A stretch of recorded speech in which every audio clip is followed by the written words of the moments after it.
بسم اللہ الرحمن الرحیم۔ السلام علیکم ورحمۃ اللہ۔ سعودی عربیہ کی تازہ ترین اپڈیٹ کے ساتھ عبدالستار خان لغاری آپ کی خدمت میں حاضر۔ فرینڈز، اگر آپ میرے چینل میں نئے ہیں تو پلیز چینل کو سبسکرائب کر دیں۔ اگر آپ نے آلریڈی سبسکرائب کر رکھا ہے تو اس کے لیے میں آپ کا مشکور ہوں، اور ساتھ بیل کے آئیکن پہ کلک کرنا مت بھولیے گا۔ چلتے ہیں آج کی نیوز کی طرف۔ وزارت افرادی قوت و سماجی بہبود کا کہنا ہے کہ مملکت میں مقیم غیر ملکیوں کی وطن واپسی کے لیے خصوصی اقدامات کے تحت مزید سہولتیں فراہم کی جا رہی ہیں۔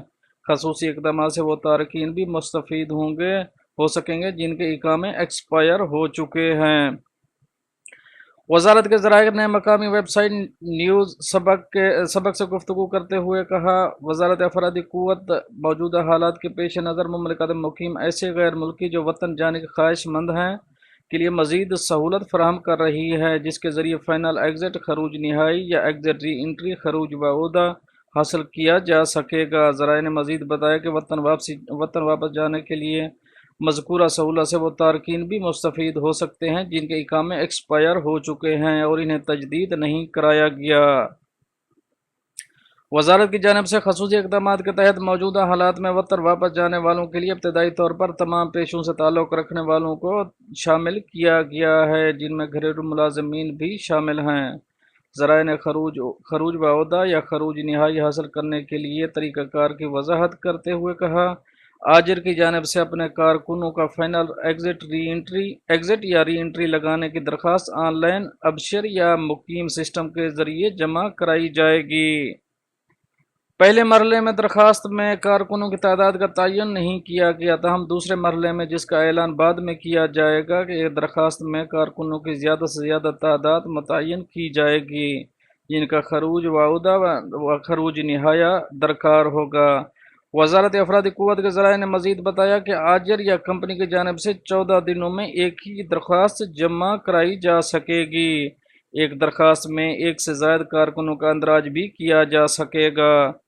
افرادی قوت کے ذرائع نے طریقہ کار کے حوالے سے وضاحت کرتے ہوئے مزید کہا، کارکنوں کے فائنل ایگزٹ ری انٹری یا ری انٹری کی درخواست آن لائن جمع کرانے کے بعد متعلقہ ادارے میں اس کا جائزہ لیا جائے گا۔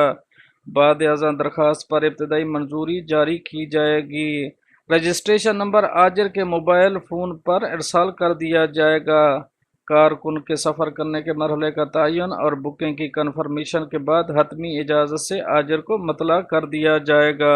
خروج بعودہ یا فائنل ایگزٹ ری انٹری یا فائنل ایگزٹ کی درخواست منظور نہ ہونے کی صورت میں بھی اس کی اطلاع آجر کے موبائل پر دی جائے گی۔